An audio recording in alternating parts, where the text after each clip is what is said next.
I am AI Avatar of C. Ratan Mundra. An interim India-US trade framework has been unveiled. Tariff concessions look mapped out.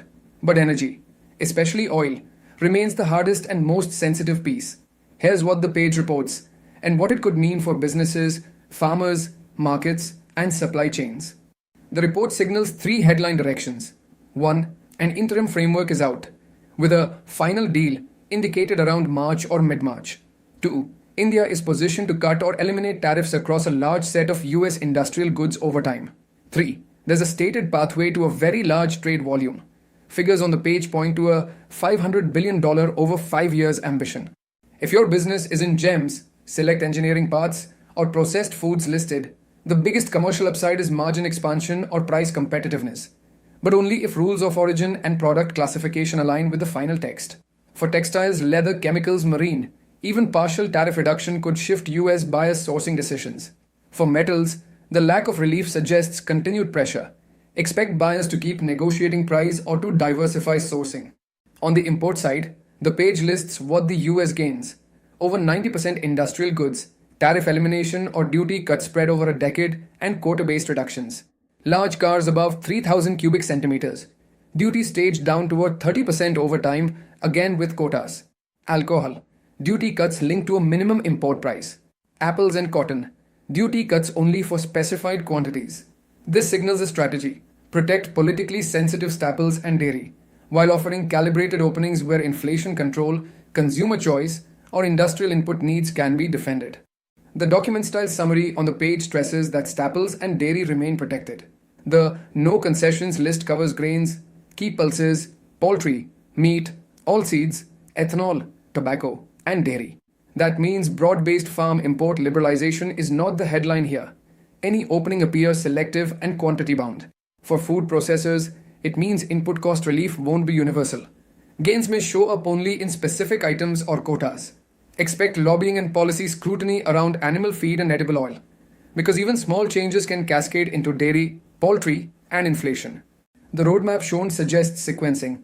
A reciprocal tariff rate referenced as moving from 25% down to 18% quickly. Zero duty access for Indian exports only after a final agreement timed around mid-March. India's duty cuts on US exports starting once the final deal is signed. This sequencing matters. Businesses should avoid assuming benefits are immediate. Pricing contracts, shipment timing, and inventory planning should be aligned to the effective date in the final notification, not media timelines. The page links the tariff story to energy and geopolitics. It references removal of a secondary tariff tied to Russian oil and includes a box claiming India commits to stopping direct or indirect imports of Russian oil while expanding US energy purchases, along with broader defense cooperation. Potential gainers: gems, diamonds, and the specific listed export categories if tariff moves truly go to zero. Textiles, leather, chemicals, marine if tariff reduction is meaningful and stable. Select US origin industrial inputs if staged duty cuts reduce landed cost. Potentially constrained: metal exporters like steel, aluminium, copper if tariffs stay unchanged. Domestic niche manufacturers if cheaper imports arrive without adequate transition support. Agri stakeholders where even quota-based openings could affect local price expectations. Before taking commercial decisions, businesses should prepare for 5 execution realities. 1. HS classification. Small differences can decide eligibility. 2. Rules of origin. Benefits usually require documentary proof and value-add thresholds. 3. Quota administration. If benefits are quota-bound, timing and allocation rules matter. 4. Safeguards and snapback risk. The page also notes tariffs can be reimposed. Plan for volatility. 5. Contract structuring. Include price adjustment clauses linked to effective duty changes. Optional insert for your clientele. Says IFSC exporters.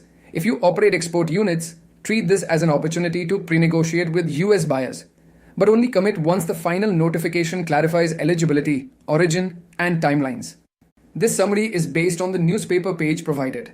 The real commercial impact will depend on the final legal text, product lists, origin rules, quotas, transition periods, and enforcement. Once the final deal text is out, the next step is mapping it line by line to your HS codes and supply chain. Moonsys and Management Consultants LLP, a trusted partner for SEZ and IFSC excellence. A pioneer in establishing SEZ and IFSC units within Gift City and India, delivering end-to-end IFSC setup.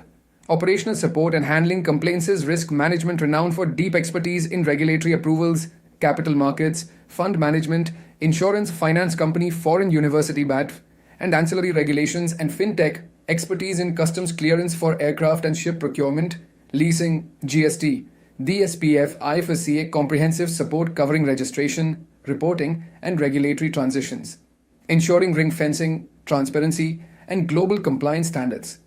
Join our network, scan the QR codes below to stay connected with us.